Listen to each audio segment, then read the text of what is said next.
ഏഷ്യാനെറ്റ് ഏഷ്യനെറ്റ് ആകുമ്പോൾ മലയാളം വാർത്താ ചാനലുകളിൽ ഏതാണ്ട് സത്യസന്ധമായ വാർത്തകൾ നൽകിയിരുന്ന ഒരു ചാനലായിരുന്നു ഏഷ്യനെറ്റും മുഖ്യ വാർത്താ അവതാരകനായ വിനു വി ജോണും. എന്നാൽ അടുത്ത കാലത്തായി കുടില രാഷ്ട്രീയ ലക്ഷ്യത്തോടെ ഇവർ വാർത്തകളിൽ കാളകൂടവിഷം കലർത്തി തുടങ്ങിയതോടുകൂടി ജനങ്ങൾ ഇവരുടെ പേര് മാറ്റി. അത് ഉച്ചരിക്കാൻ പോലും എനിക്ക് നാണക്കേടുള്ളതിനാൽ ഞാൻ കുറച്ചുകൂടി മൈൽഡായ ഒരു വിശേഷണം ഇവർക്ക് നൽകുകയാണ്. ഏഷ്യനെറ്റ് മാഫിയകൾ മാധ്യമങ്ങളുടെ അധിപന്മാരാകുമ്പോൾ ജേർണലിസ്റ്റുകൾ ജീർണലിസ്റ്റുകളാകുകയും വെറും വാർത്താ തൊഴിലാളികൾ ആയി അധപ്പതിക്കുകയും ചെയ്യുന്നു. ഉടമയുടെ ഇംഗിതമനുസരിച്ച് പച്ചക്കള്ളമാണ് എന്ന് അറിയാവുന്ന കാര്യങ്ങൾ പോലും ഉടമയുടെ കച്ചവട താല്പര്യം സംരക്ഷിക്കുവാൻ സത്യം പോലെ വിളിച്ചു പറയേണ്ടുന്ന ഗതികേടുണ്ടാകുമ്പോൾ ഇവരെ ജനങ്ങൾ മാധ്യമ വേശ്യകൾ എന്ന് വിശേഷിപ്പിക്കുന്നു.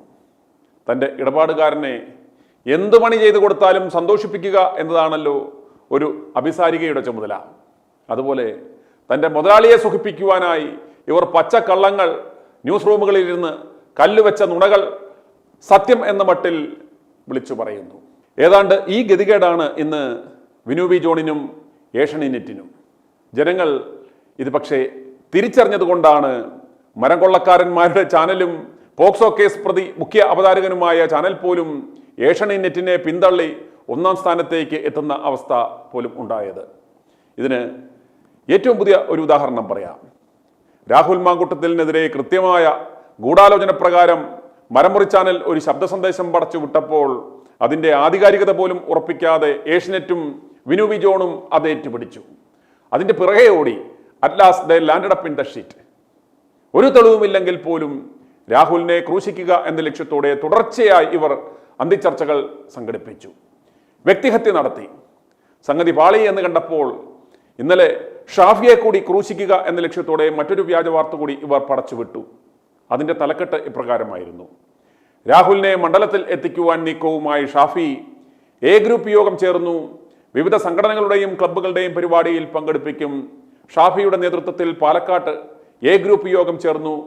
എങ്ങനെയുണ്ട്? രാഹുൽ മാങ്കൂട്ടത്തിനെതിരെ ഉയർന്ന ലൈംഗിക ആരോപണങ്ങളുടെ പശ്ചാത്തലത്തിൽ പാലക്കാട് ഷാഫി പറമ്പലിന്റെ നേതൃത്വത്തിൽ എ ഗ്രൂപ്പ് യോഗം ചേർന്നതായും KPCC ജനറൽ സെക്രട്ടറി ശ്രീ ചന്ദ്രന്റെ വീട്ടിലായിരുന്നു യോഗമെന്നും രാഹുൽ മാങ്കൂട്ടത്തിലിനെ പാലക്കാട് വീണ്ടും എങ്ങനെ എത്തിക്കണമെന്നായിരുന്നു യോഗത്തിലെ ചർച്ചയെന്നും വിവിധ സംഘടനകളുടെയും ക്ലബ്ബുകളുടെയും അസോസിയേഷനുകളുടെയും പരിപാടിയിൽ രാഹുലിനെ പങ്കെടുപ്പിക്കുവാനാണ് എ ഗ്രൂപ്പിന്റെ നീക്കമെന്നുമായിരുന്നു ആ വ്യാജ വാർത്ത. ഏഷ്യനെറ്റിന്റെ ഈ വ്യാജ വാർത്ത കണ്ടയുടനെ മറ്റെല്ലാ മാധ്യമങ്ങളും അത് ഏറ്റുപാടി. അപ്രകാരം ഒരു മീറ്റിംഗ് നടന്നിട്ടില്ലെന്നും അത് ശുദ്ധ കളവാണെന്നും അന്ന് ചന്ദ്രൻ പാലക്കാട് പോലും ഉണ്ടായിരുന്നില്ല എന്നും താൻ മറ്റൊരു കല്യാണ ചടങ്ങിൽ ഒരു പരിപാടിയിലായിരുന്നു എന്നും തെളിവുകളടക്കം ഷാഫി വിശദീകരണം നൽകിയിട്ടും അവർ ഈ വാർത്ത തുടരെ കൊടുത്തുകൊണ്ടിരുന്നു. ഇന്ന് പത്രം നോക്കുക, എല്ലാ പത്രങ്ങളിലും അപ്രകാരം ഒരു വാർത്തയും നമുക്ക് കാണാം. കാരണം ഏഷ്യനെറ്റ് പാടിയതവർ ഏറ്റുപാടുന്നു. ഇതിൻ്റെ ഉദ്ദേശം പകൽ പോലെ വ്യക്തമാണ്: രാഹുലിന് പിന്നാലെ ഷാഫിയെയും ഒതുക്കുക. KPCCയുടെ നിലപാടിനെതിരായി ഷാഫി ഗ്രൂപ്പ് കളിക്കുവാൻ നോക്കുന്നു എന്ന് പ്രചരിപ്പിച്ചാൽ ഇയാൾക്കെതിരെയും മണ്ടന്മാരായ കോൺഗ്രസ് സംഘടനാ നേതൃത്വം നടപടിയുണ്ടായാൽ ഷാഫിയെയും ഒതുക്കുവാൻ പറ്റും എന്ന ലക്ഷ്യത്തോടെയാണ് ഏഷ്യനെറ്റ് ഈ പരിപാടി അവതരിപ്പിച്ചത്. മാധ്യമപ്രവർത്തനത്തെ വെറും മാമാപ്പണിക്ക് സമമാക്കി ഏഷ്യനെറ്റ്.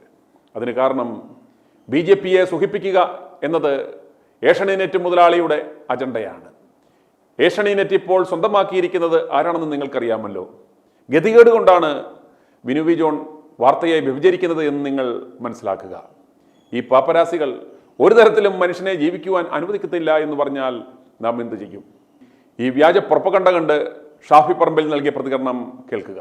ഷാഫിയുടെ നേതൃത്വത്തിൽ പാലക്കാട് ഒരു യോഗം ചേർന്നു, രാഹുലിന്റെ പരിപാടികളിൽ സജീവമാക്കാൻ തീരുമാനിച്ചു എന്ന് വാർത്തകൾ പുറത്തു വരുന്നുണ്ട്. അതാ ഞാൻ പറഞ്ഞത്, എന്ത് തരത്തിലുള്ള വാർത്ത കൊടുക്കലാണ് ഇതെന്ന് ചോദിക്കാൻ വേണ്ടി തന്നെയാണ് നിങ്ങളെ കാണണമെന്ന് ഞാൻ പറഞ്ഞു.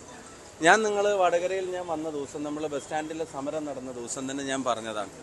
എന്തുകൊണ്ട് അന്ന് അവിടെ നിന്ന് അങ്ങോട്ടുള്ള ഞാൻ വിദേശത്ത് പോകുന്ന ഉൾപ്പെടെയുള്ള കാര്യങ്ങളെല്ലാം കൃത്യമായി പറഞ്ഞ് ആ ദിവസം ഞാൻ പാലക്കാടായിരിക്കും എന്ന് പറഞ്ഞ് നേരത്തെ കൂട്ടി തന്നെ പറഞ്ഞ് അവിടെ പാലക്കാട്ടെ പ്രിയപ്പെട്ട, എനിക്ക് താങ്കൾക്കും വ്യക്തിപരമായി പരിചയമുള്ള പാലക്കാട്ടെ പ്രിയപ്പെട്ട എല്ലാ മാധ്യമ പ്രവർത്തകരും ഞാൻ എൻ്റെ ഓഫീസിൽ വന്നപ്പോൾ അവരുണ്ടായിരുന്നു.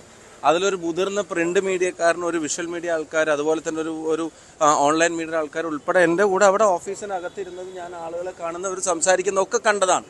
ഇതെല്ലാം കണ്ടിട്ടും അറിഞ്ഞിട്ടും അവിടെ നിന്ന് ഇറങ്ങി പോകുന്നതിൻ്റെ ശേഷം ഇന്ന് രാവിലെ പെട്ടെന്നൊരു വാർത്ത കൊടുക്കുകയാണ്.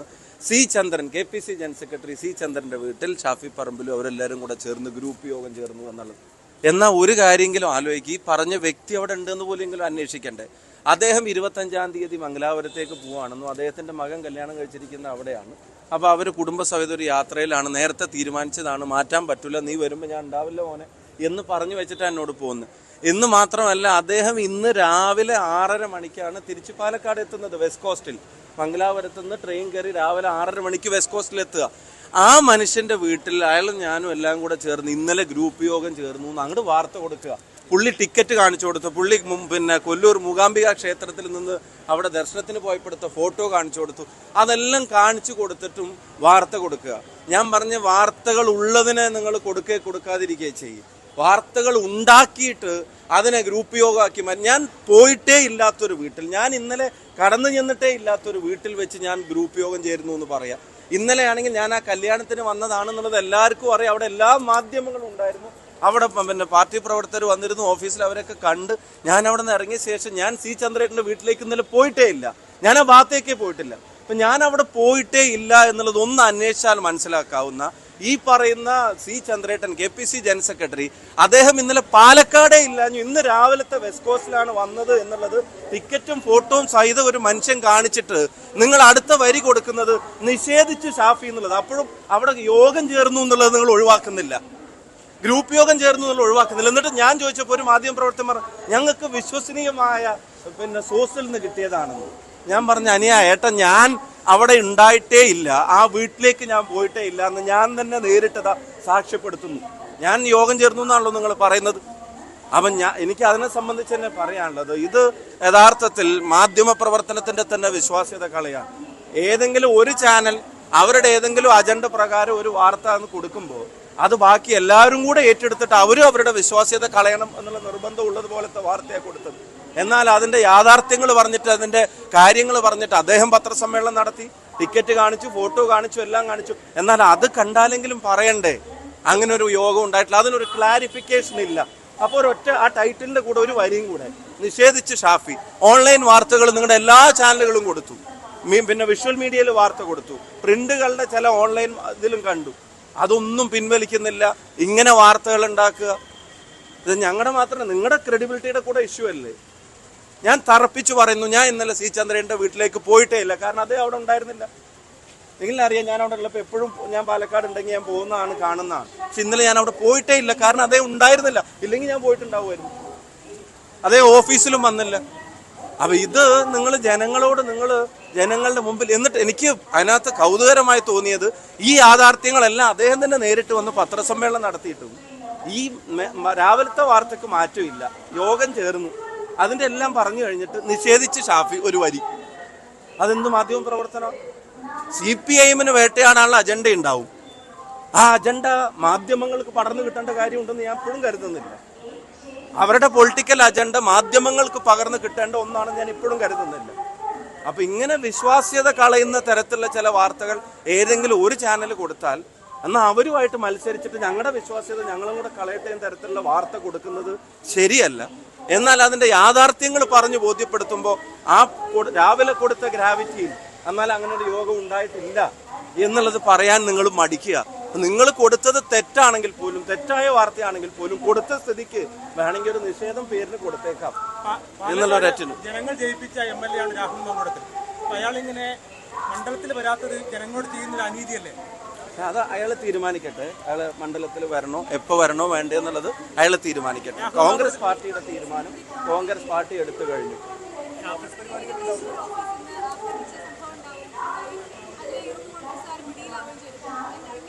അല്ല, അതിൽ ഞാൻ കണ്ടു ഒരു മാധ്യമ പ്രവർത്തകൻ അതും എൻ്റെ പേരെഴുതിയിട്ട് പിന്നെ ഒരു മാധ്യമ പ്രവർത്തകന്റെ പ്രതികരണമൊക്കെ ഞാൻ കണ്ടു. അപ്പൊ അതും ഈ പറഞ്ഞതുപോലെ ഒരു അജണ്ട, എന്നാൽ അതും കൂടെ എൻ്റെ തലയിൽ ഇരിക്കട്ടെ എന്ന് വിചാരിക്കുന്ന തരത്തിൽ ഞങ്ങളൊരു കാര്യം പറയാം. തീർത്തും ഒരു തരത്തിലുള്ള ഒരു ഹോണ്ടിങ് മെന്റാലിറ്റിയോട് കൂടി തന്നെ വാർത്ത കൊടുക്കുന്ന ചില മാധ്യമ സ്ഥാപനങ്ങളൊക്കെ ഉണ്ട്. അങ്ങനത്തെ മാധ്യമ സ്ഥാപനങ്ങളാണെങ്കിൽ പോലും ഒരു വാർത്തയുടെയും പേരിൽ അതിന് പിന്നെ ഒരിക്കലും ഒരു ഫിസിക്കലായിട്ടുള്ള അപ്രോച്ച് ഒന്നും ഞങ്ങളുടെ ശൈലിയോ തീരുമാനങ്ങളോ അല്ല. ഞങ്ങൾക്ക് അങ്ങനെ ഒരു തീരുമാനമില്ല. മാധ്യമ പ്രവർത്തകർ പിന്നെ വാർത്തകൾ ഈ പറയുന്ന പോലെ തീർത്തും ഏകപക്ഷീയമായി കൊടുക്കുന്ന ഒട്ടേറെ ഇൻസിഡൻസ് ഉണ്ടായിട്ടുണ്ട്. ചില മാധ്യമങ്ങൾ പ്രത്യേകിച്ചും ചില മാധ്യമങ്ങൾ രാവിലെ മുതൽ വൈകുന്നേരം വരെ പല ഇൻസിഡൻറ്റിനോടുള്ള അവരുടെ പ്രതികരണങ്ങൾ അങ്ങനെയല്ല. സെലക്റ്റീവായിട്ടുള്ള ചില പ്രതികരണങ്ങൾ, സെലക്റ്റീവായിട്ടുള്ള ചില പിന്നെ ധാർമ്മിക പിന്നെ ബോധ്യങ്ങൾ, അത് പക്ഷേ എല്ലാത്തിനും അപ്ലിക്കബിൾ അല്ല. അപ്പം അങ്ങനെയുള്ള വാർത്ത എന്നാലും ഞാൻ പറയുന്നു, ഞങ്ങൾക്ക് പിന്നെ കേരളത്തിലെ കോൺഗ്രസ് പ്രസ്ഥാനത്തെ സംബന്ധിച്ചിടത്തോളം അതിലങ്ങനെ പിന്നെ അത്തരം വാർത്തകളോട് അതിൻ്റെ യാഥാർത്ഥ്യങ്ങൾ ജനങ്ങളോട് പറയാന്നുള്ളതല്ലാതെ മറ്റ് സമീപനങ്ങളൊന്നും ഞങ്ങൾ. മിഷൻ 60യുടെ 5ാം ദിനമായി ഇന്ന് ഇനി പ്രേക്ഷകരുടെ പ്രതികരണം കേൾക്കാം. i2i news react four right ജനങ്ങളുടെ പ്രതികരണങ്ങൾ. തൃശ്ശൂരിലെ ചേച്ചി സാറേ, എന്താ സാറേ ഇങ്ങനെ പൊട്ടിക്കാക്കണം? അത്ര വലിയ തെറ്റൊന്നും ചെയ്തിട്ടുണ്ട് കുട്ടി. കേൾക്കുമ്പോ നമുക്കൊരു മനസ്സിന് ഭയങ്കര ഒരു വേദന പോലെ. പാവം അതായിട്ട് അമ്മ എത്ര വിഷമിക്കില്ലാവും. ആരെ കുറ്റപ്പെടുത്തണില്ല, നമ്മൾ ആരെ കുറ്റപ്പെടുത്തണം. പക്ഷെ പുറത്തേക്കാക്കേണ്ട ആവശ്യമില്ല അവർക്ക്. അത് കുറെ പേരെ വേദനിപ്പിച്ചിട്ടുണ്ട്. അത് അവർക്കറിയില്ലേ. ഈ പുറത്തേക്കാക്കിയ ഒരു വിചാരം അവർ ചെയ്യണം. പക്ഷെ അതിനെ ഇത് തിരിച്ചമർച്ചാണ് സംഭവിക്കാൻ പോകുന്നത്. എല്ലാ അമ്മമാരും അങ്ങോട്ടും ഫോൺ വിളിച്ച് എല്ലാവരും തന്നെ ചർച്ച ചെയ്യണം. ഈ ചർച്ചയ്ക്ക് ഒരു മറുപടി അവർക്ക് കൊടുക്കാണ്ടിരിക്കില്ല. അവരിപ്പോ മൂന്നാമത് മറ്റവരെന്നെ കയറിയ അവസ്ഥ തന്നെ ഉണ്ടാക്കുന്നത്. അതിപ്പോ എന്താ പറയുന്നത്, നമ്മളൊരാള് ഒറ്റപ്പെട്ട് കൂട്ടി പിടിക്കാൻ വേണ്ടത് അവർ ഉയർത്തി കൊണ്ടുവരേണ്ടതായിരുന്നു. അങ്ങനെയല്ല ചെയ്തുള്ള ഒരു ഇതിലിപ്പോ ഒരു സത്യാവസ്ഥ ഒരു കാര്യമില്ല. ഇതിനൊരു ആള് മുന്നോട്ട് വന്നിട്ടില്ലേ? ഒരു മെസ്സേജ് കൂടി ആളെ ഉപദ്രവിക്കണേ. ഇതിനൊരാള് അപ്പുറത്തൊരാളില്ല, ഒരു വ്യക്തിനെ കാണിച്ചിട്ടില്ല. ഒരു പെൺകുട്ടി നിന്നിട്ടെന്തോ ആള് ചിരിച്ചിട്ടെന്തൊക്കെ പറയുന്നുണ്ട്. അവൾക്ക് തന്നെ കുട്ടിയും ബോധമില്ലാത്ത വലിയ സാധനം. അത് കേട്ടിട്ട് ഞങ്ങളൊക്കെ ഇവിടെ ആൾക്കാരൊക്കെ എന്തൊന്നും കേൾക്കണമെന്ന് പറഞ്ഞിട്ട് എല്ലാവരും സ്ത്രീകൾ മുഴുവനെ തന്നെ പറയുന്നത് സംസാരിക്കുന്നത്. അപ്പൊ നമുക്ക് എന്താ ചെയ്യേ? നമ്മള് പാവം കൊച്ച്, നമുക്കപ്പോ അത് പ്രതികരിക്കണമെന്നുണ്ട്. പ്രതികരിക്കാൻ അമ്മമാർക്ക് പ്രതികരിക്കാനും പറ്റാത്തൊരവസ്ഥ. എന്റെ പേര് ചെറിയാണ്, കൊല്ലമാണ് ഞാൻ. മാങ്കൂട്ടത്തിന് മാറ്റേണ്ട വല്ല കാര്യമുണ്ടോ സാറേ? രാജിവെപ്പിക്കേണ്ട വല്ല കാര്യമുണ്ടോ പാവത്തിന്? അതിന്റെ എന്തെങ്കിലും ഒരു ആവശ്യമുണ്ടോ ഇവർക്ക്? ഈ VD സതീശനും ആ കൊച്ചും കൂടെ ഇരുന്ന് കേക്ക് മുറിക്കുന്ന രംഗമെല്ലാം യൂട്യൂബിൽ കിടപ്പുണ്ട്. അപ്പം ഇനി VD സതീശനായിരിക്കും ഇതൊക്കെ ചെയ്യിപ്പിക്കുന്നതെന്ന് എനിക്ക് തോന്നുന്നു. CPM-കാർ അങ്ങനെ, ഞാനൊരു കോൺഗ്രസ് പ്രവർത്തകനാണ്, പക്ഷെ CPM-കാർ പോലും ഈ അയാളെ പറ്റി അങ്ങനെ കുറ്റമായിട്ടൊന്നും പറയുന്നില്ല. അത് മാത്രമല്ല, ആ പാർട്ടിയുടെ അച്ഛനെ കണ്ടമാനം പേരെ ഉണ്ടല്ലോ ഇങ്ങനെയുള്ള ഈ പ്രശ്നങ്ങളൊക്കെ ഉണ്ടാക്കിയത്. അവരുടെ ഇന്നും MLA ആയിട്ടൊക്കെ മന്ത്രി MLA ആയിട്ടിരിക്കുന്നില്ലയോ? അപ്പൊ എന്തുകൊണ്ട് ഈ പാവപ്പെട്ടവൻ ഇങ്ങനെ കുരുക്കുന്നത്? ഉമ്മൻചാണ്ടി സാറിന് ഇങ്ങനെയല്ലേ കുരുക്കിയത്? വലിയ സങ്കടമായിട്ട് തോന്നുന്നു സാറേ. ഇത് വലിയ കഷ്ടമായി പോയി. കാര്യം ഉമ്മൻചാണ്ടി സാറിന്റെ ഈ സമയത്തും ഇതണക്കാണ് ഈ ചെയ്തത്. അങ്ങനെ ഈ ഭരണം പോലും ഇവർക്ക് നഷ്ടപ്പെട്ടത്. ഈ കരിങ്കൊല ചെയ്തതിനെ വരത്തില്ല അവന്മാര്. ഇപ്പോഴത്തെ KPCC പ്രസിഡന്റ് ഈ VD സതീശനാണല്ലോ ഇതൊക്കെ ചെയ്തത്. സംശയം ഉണ്ടാ കാര്യത്തിൽ. കാര്യം എന്ന് പറഞ്ഞാൽ ഒരു നമുക്കൊരു പാർട്ടിയിൽ ഒരാളിനൊരു കാര്യങ്ങൾ വരുമ്പോഴത്തേന് അതിന് കറക്റ്റ് എതിരായിട്ട് നിന്ന് അതിനെ പ്രതികരിക്കുന്നതല്ലേ ഒരു നേതാവ് എന്ന് പറയുന്നത്. ഈ പാവപ്പെട്ട ഈ മാങ്കൂട്ടത്തിന്റെ ഈ വളർച്ചയാണ് ഈ ഏറ്റവും വലിയ ഇവർക്കെല്ലാവരുടെ പ്രശ്നം. കാര്യം അയാൾ തന്നെ ആയിരിക്കും ഈ പണിയെല്ലാം ചെയ്തത്. KPCC പ്രസിഡന്റ് എന്ന് പറയുന്നത് VD സതീശനൊക്കെ ആയിരിക്കും ഈ പണിയൊക്കെ ചെയ്തത്, ഈ പാവത്തിനെ എങ്ങനെയും പുറത്താക്കാൻ വേണ്ടി. ഇലക്ഷൻ വരുമ്പോഴത്തേന് എവിടെന്നെങ്കിലും ഒരു പെണ്ണിനെ കൊണ്ടുവന്നിട്ടാണോ സാർ ഇങ്ങനൊക്കെ ചെയ്ത് എല്ലാം തലപ്പിച്ച് കളയുന്നത്? ഞങ്ങളൊക്കെ തമിഴ്നാട്ടിലാണ്. അപ്പൊ ഇത് കണ്ടപ്പോ ഭയങ്കര സങ്കടം തോന്നിയിട്ട് ഞാൻ പൊള്ളാച്ചി, രാഹുൽ ഗാന്ധി, അതുപോലെ ഉമ്മൻചാണ്ടിയുടെ മകന്, ഇവരൊക്കെ ഉന്നതങ്ങളിൽ വരേണ്ടവരാണ്. പക്ഷെ അവർക്കൊന്നും സാധിക്കാത്തത് എന്താണെന്ന് എന്റെ ചോദ്യം. മാങ്കൂട്ടം നല്ല ശക്തമായി പ്രതികരിക്കുന്ന ഒരു നേതാവാണ്. അദ്ദേഹത്തിന് സത്യത്തിൽ ആരോ കുടുക്കിയതാണെന്ന് എനിക്ക് തോന്നുന്നത് ഞാൻ പറയുക, എനിക്കറിയത്തില്ല. ഞാൻ ഈ സാറിന്റെ ന്യൂസ് കണ്ടുകൊണ്ട് വിളിച്ചതാ. എന്തുവാന്നൊന്നും എനിക്കറിയത്തില്ല. സത്യത്തിൽ തെറ്റി ചെയ്യില്ല എന്ന് തന്നെയാണ് എന്റെ ഒരു വിശ്വാസം. അങ്ങനെയൊന്നും ഉണ്ടാവില്ല. നേതാക്കന്മാര് എന്ന് പറയുമ്പോ പലരും പല രീതിയിലൊക്കെ നമ്മൾ കാണുന്നതാണല്ലോ. എന്തോ ഒരു പെണ്ണ് വിചാരിച്ചാൽ പലതും നടക്കും, പെണ്ണൊരുമ്പെട്ടാൽ പലതും നടക്കും എന്ന് പറഞ്ഞതിന്റെ അർത്ഥമുണ്ട്. ഞാനും പെണ്ണാണ്, ഇല്ലാന്ന് പറയുന്നില്ല. അപ്പം ഇതിന്റെയൊക്കെ അർത്ഥം എന്താണെന്ന് മനസ്സിലാവുന്നില്ല. വളർന്നു വരുന്ന നല്ലൊരു തലമുറയാണ്. മാങ്കൂട്ടത്തിലെ രക്ഷിക്കണം എന്ന് ഞാനും പറയും. രാജീവ് ഗാന്ധിയുടെ മകൻ രാഹുൽ ഗാന്ധി നല്ല നിലയിൽ വരണം, ഉമ്മൻചാണ്ടിയുടെ മോൻ ചാണ്ടി ഉമ്മൻ വരണം. ഇവരൊക്കെ നല്ല നല്ല എന്താ പറയാ രാഷ്ട്രീയക്കാരാണ്. ഞാൻ കാണുന്ന ഒരു കഥ പറയാണ്, നമ്മൾ ഇപ്പൊ സാറിന്റെ ന്യൂസ് കേൾക്കുന്നവർ പറയാണ്, പുറം ലോകത്ത് വന്നാല് നമ്മളെ നാട് നന്നാകും. എന്റെ ഒരു ധാരണ ഞാൻ പറയുന്നത്. നമുക്കൊരു കുറ്റം പറയണ്ട ദേവിയെ. അങ്ങനെയുള്ള ഒരു കാര്യം ഞാൻ പറഞ്ഞു. നമ്മളിപ്പോ കുറെ ദിവസമായിട്ട് ഇത് കാണുന്നത്. അപ്പൊ ഇങ്ങനെ ഒരു നമ്പർ കണ്ടോണ്ട് എന്താണെന്ന് വിളിച്ചു ചോദിച്ചതാ. എനിക്ക് സത്യത്തില് രാഷ്ട്രീയത്തില് ഞാൻ പറയുന്ന ഒരു കക്ഷിയിലും ഞാൻ ഇല്ല. നല്ല രീതിയിൽ ആര് പോകുന്നോ അവര് ഞാൻ പറയുന്നത് ഒരു കാരണം പറഞ്ഞ് കൊടുക്കരുത്. ശബരിമല തന്നെ എനിക്ക് ഭയങ്കര ഒരു ദൗത്യം പറയാൻ എനിക്ക് ദേഷ്യം ഉണ്ടായ ഒരു കാര്യം. ശബരിമല നമുക്ക് ഇഷ്ടമില്ലാത്തത് കാലെടുത്ത് വെച്ച് തെറ്റല്ലേ. അപ്പൊ അയ്യപ്പനെ അനീതിക്ക് അപ്പുറമാണ്. നമുക്ക് ചെല്ലണ്ടായെന്നൊന്നും പറഞ്ഞിട്ടില്ല ശബരിമലയ്ക്ക്. ഉണ്ടോ? അത് മാങ്കൂട്ടത്തിന് ഞാൻ കണ്ടിട്ടില്ല. പക്ഷെ അദ്ദേഹം ജയിലിലായിട്ട് പോകുമ്പോഴൊക്കെ അദ്ദേഹത്തിന്റെ ആ വാദപ്രതിവാദവും തിരിച്ചുള്ള വരവും ഒക്കെ ഒരു ധീരനായ നേതാവിനെ പോലെ എനിക്ക് തോന്നി. എനിക്ക് വിശദീകരണം പറയാനുള്ളൂ, നല്ല ധീരതയോടെ നയിക്കാൻ പറ്റിയ ഒരു നേതാവാണ്. ഞാൻ പറയുന്നത് കോൺഗ്രസ് ആണെങ്കിലും ശരി, കമ്മ്യൂണിസ്റ്റ് ആയിക്കോട്ടെ, ഭരിക്കാൻ നല്ല ഒരു നേതാവ്. ഞാൻ എറണാകുളത്താണ്. ഈ രാഹുലിന്റെ എല്ലാം കേട്ടിട്ടാണ് വിളിക്കുന്നത്. ആ രാഹുലിന്റെ അമ്മ വിചാരിച്ചാൽ മതിയായിരുന്നു എന്ന് എനിക്ക് തോന്നുന്നുണ്ട്. ഈ എല്ലാ മാധ്യമക്കാരും ഓടിപ്പോയേനായിരുന്നു. അവര് വിചാരിച്ചാൽ മതിയായിരുന്നു. എന്റെ മോൻ പഠിപ്പിച്ച പെണ്ണാണെങ്കിൽ ഇങ്ങോട്ട് വാ, ഇവിടെ താമസിപ്പിച്ച് എന്റെ പ്രസവം എല്ലാം എടുത്തു കഴിഞ്ഞിട്ട് DNA ടെസ്റ്റ് ചെയ്ത് ഞാൻ കല്യാണം മോനെ കൊണ്ട് കെട്ടിച്ചോളാന്ന് പറഞ്ഞാൽ മതിയായിരുന്നു എന്ന് എനിക്ക് തോന്നണത്.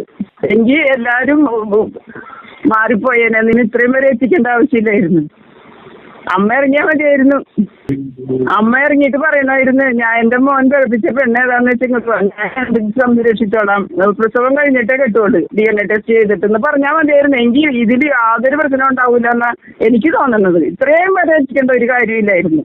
സതീശന്റെ നിലപാട് മോശമല്ലേ? അത് ഒരിക്കലും ശരിയായില്ല. അയാൾക്ക് ഇവിടെ കേരളം പോയിട്ട് ഒരു പിന്തുണ അയാൾക്ക് ഉണ്ടാകാൻ പോണില്ല. അയാൾക്ക് ആരും വോട്ട് ചെയ്യുമെന്ന് തോന്നണില്ല. അയാൾ ചെയ്തത് മഹാത്തെണ്ടിത്തരമായിപ്പോയി. അതൊരിക്കലും ശരിയായില്ല. ഒരു സ്ത്രീയും സ്വാഗതം ചെയ്യണില്ല. രാഹുലിന്റെ പക്ഷമാണ് എല്ലാവരും.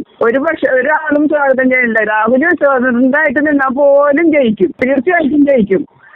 സതീശൻ ചെയ്തത് മഹാ തെറ്റായിപ്പോയി. ഒരിക്കലും അത് ചെയ്യാൻ പാടില്ലാത്തതാണ്. ഈ രാഹുലില്ലാണെങ്കിൽ ഈ പിണറായി കേരളം വിറ്റ് കാറ്റാക്കിയാനായിരുന്നു. അതിമാത്രം ആ രാഹുൽ കിടന്നടിച്ചിട്ടുണ്ട്. എന്തോ ഒരു ബഹളം വരുന്ന മഞ്ഞപ്പിറ്റിയൊക്കെ വന്ന സമയത്ത് ഒരിക്കലും VD സതീശൻ ചെയ്തത് ശരിയായില്ല. VD സതീശന്റെ ഭാഗം ഞാൻ ഇതാവില്ല, ഒരിക്കലും പറയില്ല. അതൊക്കെ യാതൊരു പിന്തുണയില്ല. ഞങ്ങളിനി കോൺഗ്രസ്സുകാർ വന്നാൽ വോട്ട് പോലും ചെയ്യില്ലെന്ന് ഓർത്തിരിക്കുക. ഞങ്ങൾ പാരമ്പര്യമായിട്ട് കോൺഗ്രസ്സുകാരാണ്. ഞാൻ എറണാകുളം ജില്ലയിലുള്ളത്. എന്റെ വീട് എറണാകുളത്ത്, താമസിക്കുന്ന അവിടെ അല്ല, വേറെ അടുത്താണ്. കോൺഗ്രസ് നമ്പർ 15 പോയതിൽ നിന്ന് ആ ചെറുക്കൻ കയറി വന്നത്, അതാണ് ഏറ്റവും വലിയ പ്രാധാന്യം. കാരണം ആ ചെറുക്കനെന്ന് പറഞ്ഞാൽ അന്ന് ഇലക്ഷൻ നിൽക്കുമ്പോഴേ ഞങ്ങളുടെയൊക്കെ നെഞ്ചിരിപ്പായിരുന്നു. കാരണം അവനങ്ങ് ജയിച്ചാൽ മതി എന്നുള്ളതായിരുന്നു. കാരണം അത്രയും തലകുത്തിപ്പോയത് കോൺഗ്രസ്. അതിൽ നിന്ന് പിടിച്ചു കയറി എന്തോ ഒരു അടി കിട്ടിയത് ആ ചെറുക്കൻ. ഇത് പോലീസുകാരുടെ കയ്യിൽ നിന്നായാലും അല്ലാതെ ആയാലും ഇതൊന്നും ഈ പാർട്ടിക്കാർ നോക്കുന്നില്ലല്ലോ. കഷ്ടം. എനിക്ക് ഒന്നേ പറയാനുള്ളൂ, ആ നടിയുടെ ചിരി തന്നെ കണ്ടില്ലേ? ഇത് ആ പെണ്ണിന്റെ ചിരി, ആ ചിരിക്ക് എന്ന് പറയുന്ന ആണുങ്ങൾ വശത്താക്കുന്ന ഒരു ചിരിയല്ലേ അവിടെ. അവള് ഒരിട്ടുള്ള ഒരു കടയിൽ നിൽക്കുന്ന മാങ്ങ വാങ്ങിച്ചിട്ടുണ്ട്. അവള് ഇരുന്ന് ചിരിക്കുന്ന ചിരി കണ്ടാണ്. അവൾ ഈയിടെ കണ്ട് ഉദ്ഘാടനത്തിന് പോയേക്കുന്നു ഓണത്തിന്റെ. അവൾക്ക് സന്തോഷമാണ്, പക്ഷെ അവരുടെ കുടുംബത്തിന് ദുഃഖമാണ്. അവൾ ഒരിക്കലും ഗുണം പിടിക്കത്തില്ല. അവൾ ഇത് ആരെങ്കിലും കൂട്ടുവന്നാലും ഗുണം പിടിക്കത്തില്ല. ചാന്തിരിക പറഞ്ഞു, എനിക്കൊരു മോനുള്ളതാ, അതിനൊരവസ്ഥയൊന്നും നമ്മൾ ശ്രമിക്കത്തില്ല. അതുപോലെ തന്നെ എനിക്ക് മാങ്കുട്ടിക്കുന്നത് ഞങ്ങൾ കണ്ടിട്ട് പോലും അറിയത്തൊന്നുമില്ല. ഞങ്ങൾ വേറൊരു നാടാണ്. എന്നാലും പറയുവാണ്, എനിക്ക് ഒന്നേ പറയാനുള്ളൂ, മാങ്കുട്ട ഒരു പെണ്ണുങ്ങളുടെ ചിരിയിൽ പെട്ട് പോകരുത് മോനെ. നമ്മളെ ചതിക്കത്തേ ഉള്ളൂ. ഏത് പെണ്ണും ചതിയിൽ പെടരുത് നിങ്ങൾ ഒരിക്കലും. എന്റെ കുഞ്ഞിനോട് വരെ ഞാൻ പറഞ്ഞു കൊടുക്കുന്ന. പിന്നെ എനിക്ക് ഒന്നേ പറയാനുള്ളൂ, സോണിയാഗാന്ധി ആയാലും രാഹുൽ ഗാന്ധി ആയാലും പ്രിയങ്ക ഗാന്ധി ആയാലും ഒരിക്കലും മാങ്കുട്ടത്തിനെ നിങ്ങൾ കൈ ഉപേക്ഷിക്കരുത്. ഉപേക്ഷിച്ചാൽ കോൺഗ്രസ് പോയത് തന്നെ, ഒരു സംശയമില്ല. കാരണം നാളത്തെ തലമുറകളാണ് ഇതിങ്ങനെ അടിച്ച് തറയിട്ടാക്കുന്ന. നാളത്തെ തലമുറകളാണ് അതുങ്ങള്. നാളെ വരുന്ന പിള്ളേര് ഇതുങ്ങളെ കണ്ടു വേണം വളർന്ന് മേളിൽ വരേണ്ടത്. അതുങ്ങളെ വെട്ടി മാറ്റി കഴിഞ്ഞാൽ ഒരിക്കലും കോൺഗ്രസ് ജയിക്കത്തില്ല. പദം പതിഞ്ഞു പോയിട്ടുണ്ട്. കാരണം വലിയ വലിയ മുതുക്കന്മാരെയൊക്കെ മാറ്റി ചെറുപ്പക്കാര് പിള്ളേരെ അതാണ് ഞാൻ പറഞ്ഞിട്ടുള്ളൂ. ആ ചെറുക്കന്റെ അവരുടെ വീട്ടിലെ ഒരു അവസ്ഥ നോക്കിയിട്ട് ഒരു തള്ളയുടെ വിഷമം ഇന്ന് എനിക്കറിയാം. നമ്മളൊരു കുഞ്ഞുള്ളതാണ്. ആ തങ്ങളുടെ വിഷമം ഈ പാർട്ടിക്കാർ ഒരു നേരമെങ്കിലും പോകാൻ അന്വേഷിക്കാൻ പോകാൻ അവരെ കൊണ്ട് വെച്ചിട്ടുണ്ടോ? ഇനി അവന്റെ കാലും കയ്യും കല്ല് ഒടിക്കുമെന്ന് പറയുന്നത് പാലക്കാട് പോയാലല്ലേ? അതൊക്കെ ഏത് നാട്ടിൽ നടക്കുന്ന കാര്യമാണ്, ഏത് പാർട്ടി നടക്കുന്ന കാര്യം അത്? ഇതൊക്കെ ഒരു പാർട്ടിയാണോ ഇതൊക്കെ? ഇതൊക്കെ ആർക്കോ വേണ്ടി ആ സതീശൻ തന്നെ കാണിച്ചില്ല. ആ പെണ്ണിന്റെ നാവില് കേക്ക് മുറിച്ച് വെച്ച് കൊടുക്കുന്നത് ആണ് ഒരു പാർട്ടി ചെയ്യേണ്ടത്. അവളുടെ വാക്കിട്ടിട്ട് ആ ചെറുക്കനെ അമ്മാതിരി പറഞ്ഞിപ്പിച്ചത്. ഒരിക്കലും ഇതിനൊന്നും കൂടെ നിൽക്കരുത് ആരും. രാഹുലിന്റെ കൂടെ ഈ ജനങ്ങളും മൊത്തമുണ്ട് മോനെ. നീ ഒരു സ്വാതന്ത്ര്യമായിട്ടെങ്കിലും നിന്ന് ജയിക്കണം. അതാണ് ഞങ്ങളുടെ പ്രാർത്ഥന. എന്നും അവന്റെ കൂടെ ഞങ്ങളുടെ പ്രാർത്ഥന ഉണ്ടാവും. എത്രയുള്ള എനിക്ക് പറയാൻ എനിക്ക് വിഷമാണ്. ഇത് ഇപ്പോഴും ആരും പേരും കളിക്കാൻ പറ്റില്ല. ഇതാക്കി പറഞ്ഞു കൊടുക്കുന്നത് പെണ്ണുങ്ങളെ പലയിടത്തിലും കടിക്കാൻ അതിലൊന്നും മക്കൾ കടരുത്. അതാണ് വേണ്ടത്. ഒരു ഉത്തമമായ ഒരു സ്ഥാനാർത്ഥിയാണ് ആ പയ്യൻ. ആ പയ്യൻ ഒരിക്കലും കൈവിട്ട് കളയരുത് കോൺഗ്രസ്. അതാണ് വേണ്ടത്. എത്രയും വിഷമമുണ്ട്. ഞങ്ങളുടെ സീറ്റ് കുടുംബം വരും കോൺഗ്രസ്. ഞങ്ങളുടെ എനിക്കൊരു 53 വയസ്സുള്ള ഒരാളാണ് ഞാൻ. വോട്ട് ചെയ്യത്തില്ല, ആർക്കും ചെയ്യത്തില്ല. അതേ ഉള്ളൂ, വോട്ട് ആർക്കും ചെയ്യത്തില്ല. കാരണം രാഹുൽ തിരിച്ചു വന്നില്ലെങ്കിൽ ഒരിക്കലും കോൺഗ്രസ് കയറത്തില്ല. കാരണം അതുപോലെ ഇവിടെയൊക്കെ ജനങ്ങളെ കിടന്ന് പറയുന്നത്, അവനെ പറ്റി പറയുന്നത്, ആ സമയം കയറിയത് കൊണ്ടാണ് ഇതുവരെ ഒരു എനർജിയായി എല്ലാവർക്കും കോൺഗ്രസ് കയറും എന്നുള്ളൊരു എനർജിയാണ്. ഇപ്പോൾ നഷ്ടപ്പെടുമോ എന്നുള്ളൊരു ഉത്കണ്ഠയാണ് എനിക്ക് നല്ല ഇവിടെ എല്ലാവർക്കും അങ്ങനെയാണ് പറയുന്നത്. അതുകൊണ്ട് ഒരിക്കലും രാഹുലിനെ നിങ്ങൾ എന്ത് വന്നാലും തിരിച്ചെടുക്കാൻ നോക്കിയാണ്. എന്തെല്ലാം പ്രശ്നങ്ങളും ഓരോരുത്തർ ഇന്ന് സരിതയുടെ പ്രശ്നം കണ്ടോ? ഉമ്മൻചാണ്ടി കിടന്ന് പറഞ്ഞു കഴിഞ്ഞാൽ അവൾ അനുഭവിക്കുന്നുണ്ട്. ഇതുപോലെ ഇവന്മാരെല്ലാം അനുഭവിച്ചു. ആരെപ്പറ്റി കളക്കം പറഞ്ഞ ആരൊക്കെ കൂട്ടുനിന്നിരുന്നു അവനൊക്കെ അനുഭവിച്ചു കൊടുത്തുള്ളൂ. അല്ലാതെ ഒരുത്തന്നെ രക്ഷപ്പെടും നടക്കേണ്ടിരുന്നില്ല. ഒരുത്തന്റെ കുടുംബം നശിപ്പിച്ചിട്ട് ഒരുത്തന്റെ രക്ഷപ്പെടും ഒരിക്കലും നടക്കാത്ത കാര്യം അത്. അതുകൊണ്ട് മാസത്തിന് എത്രയും പെട്ടെന്ന് നിങ്ങൾ എങ്ങനെ എന്തൊക്കെയാണത് അവനെ തിരിച്ചെടുക്കുന്നതാണ് ഏറ്റവും നല്ലത്. ഈ കൈ വിട്ടു പോകും എല്ലാവരും. ആരും ഒത്തിട്ടില്ലെന്ന് പറയുന്നു. i2i News, an eye for truth. i2i News subscribe ചെയ്തിട്ടില്ലാത്തവർ ഇപ്പോൾ തന്നെ സബ്സ്ക്രൈബ് ചെയ്യുക. നോട്ടിഫിക്കേഷൻ ലഭിക്കുവാൻ ബെൽ ബട്ടണും അമർത്തുക.